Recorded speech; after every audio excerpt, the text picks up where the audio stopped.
Gebėjimas neparodyti savo emocijų, netgi sveikai ir kultūringai neišreikšti jų, iš esmės nejausti jų, visuomenėje dažnai yra vadinama stiprybė. Ir mes dažnai žavimės tokiomis moterimis. Mes žvelgime į jas su tokiom mintim kaip, wow, pažiūrėk, kokia jinai yra stipri, kaip daug jinai gali pakelti, kaip daug jinai gali ištverti, va toks gyvenimas yra aplink ją, o jinai vis prisitaiko ir visiems yra tokia gera. Mes pačios kažkurį laiką didžiuojamės tokią savo stiprybę. Šitą stiprybę mes užsidedame savo lyg karūną. Viską, kas žeidžia mus, skaudina mus, mes susikišame ten, kur saulė nešviečia, nes šitas emocijos yra skirtas silpniems. Mes įsijungiame šypseną, nes kad tik visiems būtų patogu, žinoma, kad tik visiems būtų patogu ir varom į kovą. Į kovą su gyvenimu. Ir taip mes nešiojamės tą savo stiprybės karūną, kol galiausiai mes pačios nebepanešame jos svorio ir sulūžtame po ją.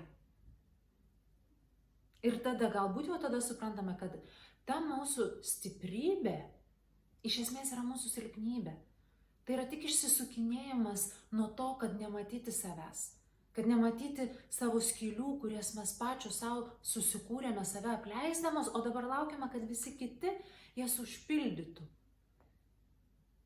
Už visko, ką mes darome ar nedarome, slepiasi mūsų emocijos, o mes taip labai vengiame pažinti jas.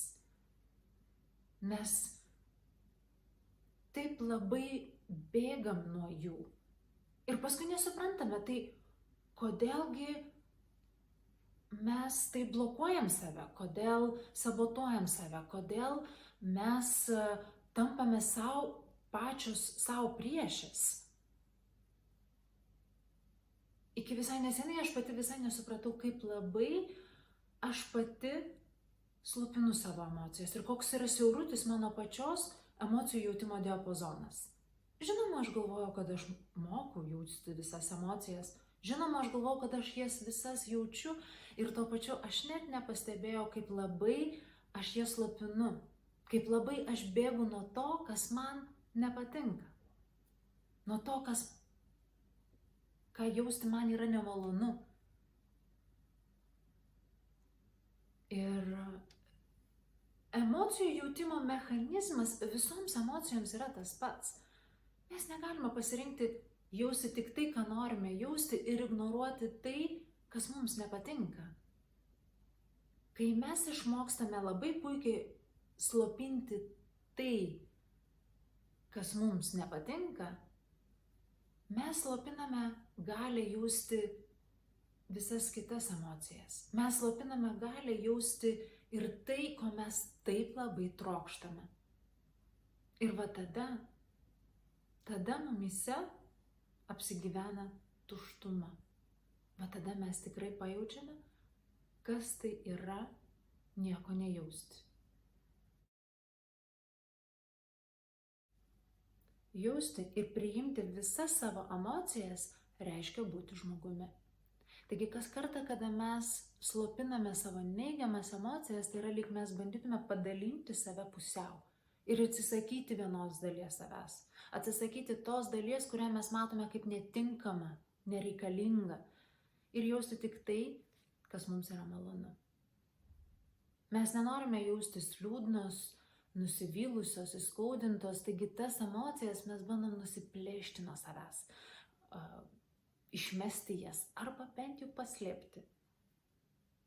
Nes jeigu aš apsimesiu, kad aš jų nematau, aš galiu bent jau apsimesti, kad jos netrukdo man. Mes visos turime savo metodus, kaip pabėgti nuo savo emocijų, kaip nejausti jų. Galbūt tai yra pasinerti į darbus iki nebegalėjimo, galbūt tai yra suvalgyti, išgerti tas emocijas, galbūt tai yra žiūrėti filmus iki išnaktų arba skrolinti socialiniuose tinkluose ir gyventi svetimus gyvenimus. Labai dažnai šitokį laisvalaikį mes vadiname atsipalaidavimu. Bet kiek iš tikrųjų poilsio yra tokiam atsipalaidavime ir kiek jame yra bandymo pabėgti pačiai nuo savęs, kad tik nematyti tai, kas dedasi aplink ir nematyti, kas dedasi viduje. Mes kiekviena turime savo receptą, kaip slopinti savo emocijas, kaip nejausti jų. Koks būtent yra jūsų narkotikas?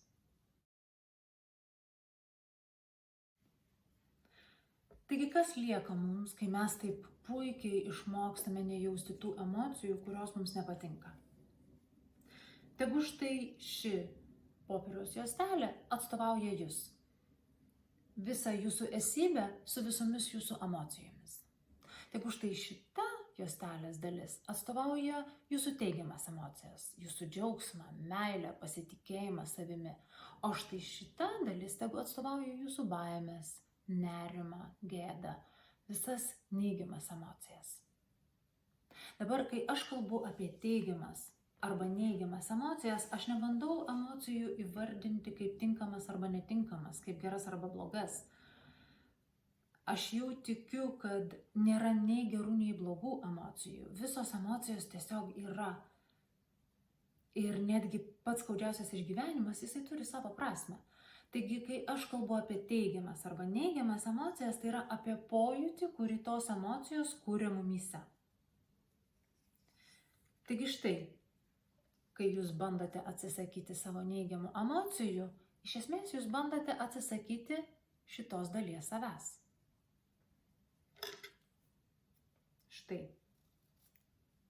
Nenoriu būti įskaudinta. Bijau susimauti. Čia gėda. Čia nerimas, čia dar baimės, nepatogumai, nenoriu. Ir va, lieku tik su teigiama puse. Bet ar tikrai? Argi tikrai jūs manote, kad vengdama jausti savo neigiamas emocijas, jūs galite likti tik su teigiamom? Negi tikrai manote, jog jūs galite pasirinkti jausti tik tai, kas jums patinka? Deja ne. Šitaip jūs tik save išmėtote. Tik sumažinate save. Padalinate save pusiau. Emocijos jos lieka. Visos emocijos jos tiesiog yra. Tik tai sumažėja jūsų gebėjimas jausti visas tas emocijas. Ir kas kartą, kai jūs ir toliau vengiate jausti visas ir priimti visas savo emocijas, jūs dar labiau mažinate savo gebėjimą jausti jas visas. Taigi štai, atsisakysiu meilės, nes meilė skaudinagi, ar ne? Pamiršiu svajones, nes man gali nepavykti, o čia vengsiu būti matoma, nes bijau, kad mane sukritikuos. O dar šita begalinė baimė būti kažko tai nepakankama. Ir taip po truputį. Jūs atsisakote dar vienos dalies savęs.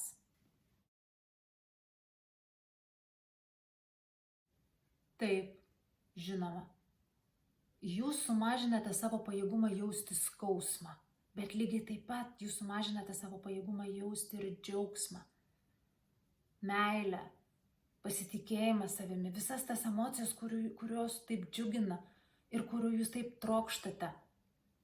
Šitaip sumažėja jūsų emocijų jautimo diapazonas. Ir tada, žinote, laimė, meilė, džiaugsmas gali nukristi jums ant galvos.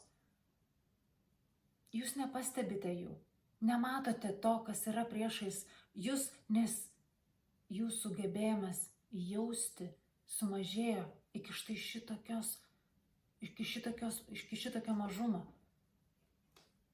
Liko tik toks mažytis langelis jausti viską, visas savo emocijas, matyti visą gyvenimo džiaugsmą. O blogiausia yra tai, kad visos tos emocijos, visos tos neigiamos emocijos, kurias mes vadiname šiukšlėmis, jos lieka. Jos niekur nedingo. Nesėkmės, vienatvė, užgesusios svajonės, jos visos lieka mumyse. Mes pasidavėm, bet jos niekur nedingo.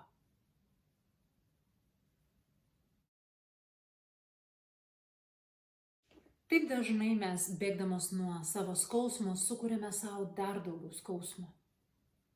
Tas emocinis susitraukimas veda į visišką emocinį atbukimą, kai viduje yra tiesiog tuščia. Tas jausmas yra be galo nemalonus. Niekam šito nelinkiu. Visos mūsų emocijos yra mums reikalingos. Kai mes užveriame savo širdį skausmui, mes užveriame savo širdį ir džiaugsmui. Be baimės mes negebame jausti meilės, be nusivylimo nėra vilties. Ir mes visada turime pasirinkimą. Ir mes visada renkamės jausti savo emocijas arba bėgti nuo jų. Kai jaučiame kažką nemalonaus, mes galime rinktis bėgti nuo to jausmo, arba mes galime atsisukti į tą emociją, pažvelgti į ją su smalsumu. Kokią žinutę neša mums šitą emociją? Nuo ko aš bandau save apsaugoti, vengdama jausti ją, o svarbiausia, ką aš prarandu, vengdama jausti ją? Ką man kainuoja mano pačios bėgimas nuo savęs?